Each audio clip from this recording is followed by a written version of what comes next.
Partisans de l'info libre, bonjour. Ce qui se passe à Gaza défie l'entendement et certains ne peuvent pas l'accepter, c'est trop difficile pour eux et alors ils s'inventent une réalité parallèle. On entre alors dans le domaine de la folie à l'état pur. La triste réalité, c'est que le gouvernement israélien a décidé de se réapproprier la bande de Gaza et d'expulser ses habitants. Pourquoi ? À cause des gisements de gaz sous-marins qui ont été découverts il y a 15 ou 20 ans. Ils représentent des dizaines de milliards de dollars. Et donc, ils bombardent sans discriminer les habitants et les combattants. Ils bombardent les écoles, les hôpitaux, les églises, les mosquées. Le message qu'ils font passer, c'est « Vous n'avez nulle part où vous cacher, ce n'est pas la peine d'attendre la fin de la guerre et de reconstruire. On ne vous laissera pas vivre, abandonnez cet espoir et quittez cet endroit. » Donc le sort de 2 millions d'êtres humains est en jeu. Est-ce que les gens sont en mesure de comprendre ce qui se passe ? S'ils comprennent, l'affaire est réglée, la paix revient, la paix dans la région, mais aussi la paix dans le monde, puisque ce conflit a des ramifications qui peuvent déclencher la Troisième Guerre mondiale. Mais les gens ne comprennent pas vraiment ce qui se joue actuellement. Ils ne comprennent pas qu'ils ont affaire à de véritables monstres. Au lieu de cela, ils sortent des excuses à la chaîne. Les excuses, on les connaît. Israël a le droit de se défendre. Le Hamas, ce n'est que des terroristes. Ils sont cachés partout, sous les églises, sous les hôpitaux, dans les rues, dans les ambulances, dans les mosquées. Et pourquoi vous manifestez pour Gaza alors que vous n'avez rien dit pour d'autres conflits ? Et ainsi de suite. C'est comme un téléscripteur qui sort des excuses à la chaîne. Ils sont là, c'est nous les victimes, c'est eux les méchants. Nous sommes en train d'assister à un génocide en direct live. Chaque jour, il y a des monticules de corps qui s'amoncellent et ils sont là. C'est nous les victimes, c'est eux les méchants. Les bébés, les femmes, les enfants, c'est pas de notre faute s'ils meurent. À la fin, Gaza risque d'être rasé avec ses 2 millions d'habitants et là ils diront « Ah il fallait pas nous chauffer ». Mais 2 millions d'habitants, c'est ce que l'on appelle un génocide. Et les génocides, cela ne s'oublie pas. On n'a pas oublié la Shoah, mais on n'a pas non plus oublié le génocide des Arméniens, des Tutsis. Ce qu'ont fait les Khmers rouges, l'éradication de Gaza laissera forcément une marque indélébile et il y en aura pour des siècles.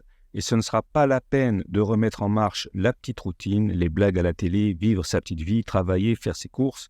Les gens, en particulier les arabo-musulmans, quand ils vont se réveiller à cette nouvelle réalité qu'est l'éradication complète de Gaza, on en est déjà à 5% de destruction, ces gens, ils vont tout casser, ils vont tout brûler.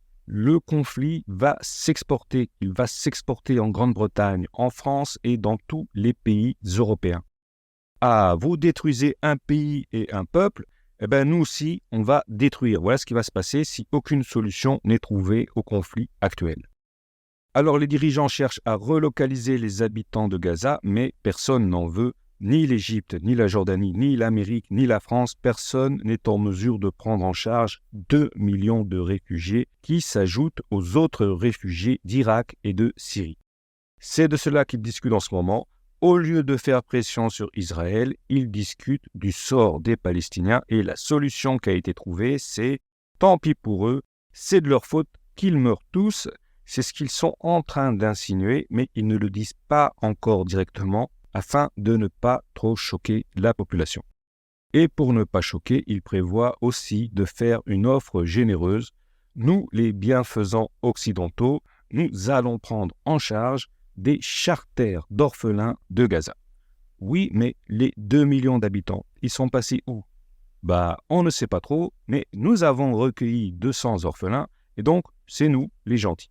Voilà ce qui est en train de se jouer actuellement pendant que les gens dorment, pendant qu'ils s'imaginent qu'une solution sera trouvée et qu'Israël finira par se calmer. Mais non, je le répète, il y a des gisements de gaz et même de pétrole, et pour qu'Israël mette la main dessus, il faut que les habitants de Gaza dégagent d'une manière ou d'une autre. Ça, c'est la triste réalité, mais comme elle est trop dure, les gens préfèrent vivre dans une réalité alternative.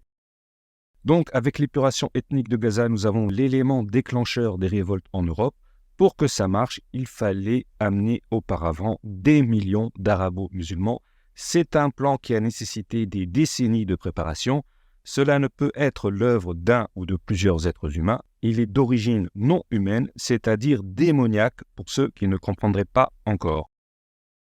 La déstabilisation des régimes européens est un préalable à l'invasion russe. On est dans le contexte d'une guerre civile que seule l'armée serait en mesure de mater, mais malheureusement, l'armée sera déployée au Moyen-Orient et elle va y rester.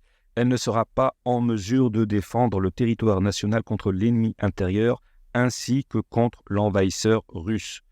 Tout cela a été annoncé dans les prédictions, il suffit de les lire. Alois Erlmeyer, Marie-Julie Jaini, Nicolas von Rensburg et plein d'autres.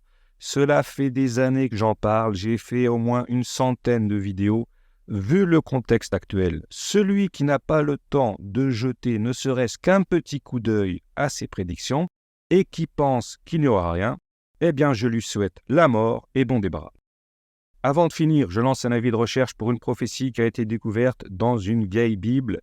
C'est un Français, un chrétien qui l'a découverte dans les années 80 et cette prophétie explique tout ce qui se passe actuellement. Il est même parti en Israël faire des conférences afin d'avertir, mais il a été rejeté. Ils lui ont dit « casse-toi, dégage ». Apparemment, cette prophétie doit rester secrète et donc elle a été retirée de la Bible ou de la Torah. Et voici pourquoi. Elle raconte que la Troisième Guerre mondiale serait causée par Israël à cause du pèse. Le pèse, c'est l'argent. C'est surtout, on le sait maintenant, les milliards de gaz sous-marins au large de Gaza. Elle raconte aussi qu'Israël devrait survivre à cette guerre mondiale. Les nations vont être anéanties, mais pas Israël.